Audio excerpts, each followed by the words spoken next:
കേരളത്തിന്റെ തനതായ കലാരൂപങ്ങളിൽ ഏറ്റവും പുരാതനമായ ഒന്നാണ് തോൽപ്പാവക്കൂത്ത്.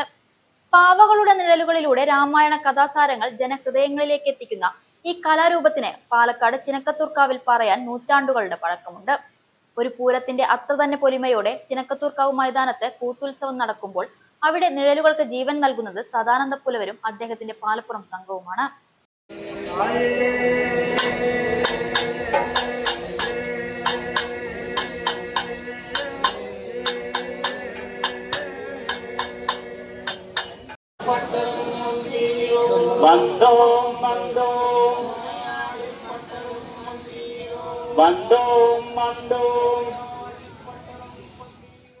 കഴിഞ്ഞ 200 വർഷത്തിലധികമായി ചിനക്കത്തൂർക്കാവിലെ കൂത്തുമാടത്തിൽ ദീപം തെളിയിക്കാനുള്ള അവകാശം പാലപ്പുറം സംഘത്തിനാണ്. തലമുറകളായി പകർന്നു കിട്ടിയ ഈ വിദ്യ ഇന്ന് കാത്തുസൂക്ഷിക്കുന്നത് സദാനന്ദ പുലവരാണ്. കഴിഞ്ഞ 30 വർഷമായി ഈ ചടങ്ങുകളുടെ പൂർണ്ണ ഉത്തരവാദിത്തം അദ്ദേഹം ഭംഗിയായി നിറവേറ്റുന്നു. ഇന്ന് കൂത്തുമാടത്തിൽ പാവകളെ ചലിപ്പിക്കുന്ന ഓരോ യുവാവും സദാനന്ദ പുലവരുടെ ശിഷ്യന്മാരാണ് എന്നത് ആ പാരമ്പര്യത്തിന്റെ കരുത്ത് വിളിച്ചോതുന്നു. കേരളത്തിൽ ഏകദേശം 80ഓളം ക്ഷേത്രങ്ങളിൽ തോൽപ്പാവക്കൂത്ത് നടക്കുന്നുണ്ടെങ്കിലും ചിനക്കത്തൂർക്കാവ് ഇതിൽ നിന്നെല്ലാം വ്യത്യസ്തമാണ്. മറ്റു പലയിടങ്ങളിലും 1-2 പേർ വെച്ച് നാമമാത്രമായി കൂത്ത് നടത്തുമ്പോൾ ചിനക്കത്തൂരിൽ 8-9 കലാകാരന്മാർ ചേർന്ന് പൂർണ്ണമായ ചടങ്ങുകളോടെയാണ് കൂത്ത് അവതരിപ്പിക്കുന്നത്. കാണികൾക്ക് കൂത്ത് ആസ്വദിക്കാനുള്ള മികച്ച സൗകര്യങ്ങൾ ഇവിടെ ഒരുക്കിയിട്ടുള്ളതിനാൽ ഓരോ ദിവസവും വലിയൊരു ജനസാഗരം തന്നെയാണ് ഇവിടേക്ക് ഒഴുകിയെത്തുന്നത്.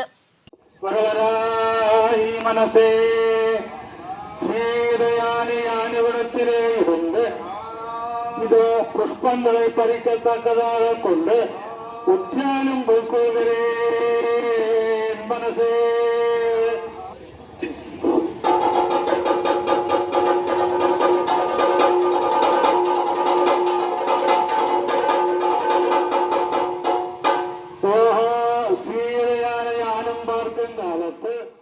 കൂത്തുത്സവത്തിന്റെ ആദ്യ ദിനം രാമാവതാരം മുതൽ സേതുബന്ധനം വരെയുള്ള കഥകൾ പറഞ്ഞു വെക്കുന്നു.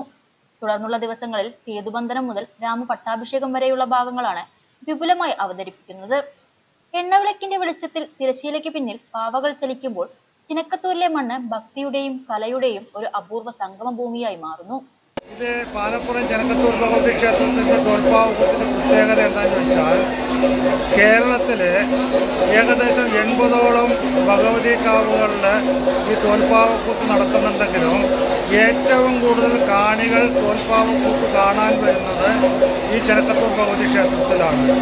അതിന് പ്രധാന ഒരു കാരണം ഒരു പൂരത്തിന്റെ മറ്റുള്ള സ്ഥലത്തിന്റെ പൂരത്തിന്റെ ഉത്സവത്തിന്റെ അത്ര തന്നെ ആഘോഷങ്ങൾ ഈ ചിനക്കത്തൂർക്കാവിൽ കൂത്തിനോടുമനുബന്ധിച്ച് നടത്താറുണ്ട്.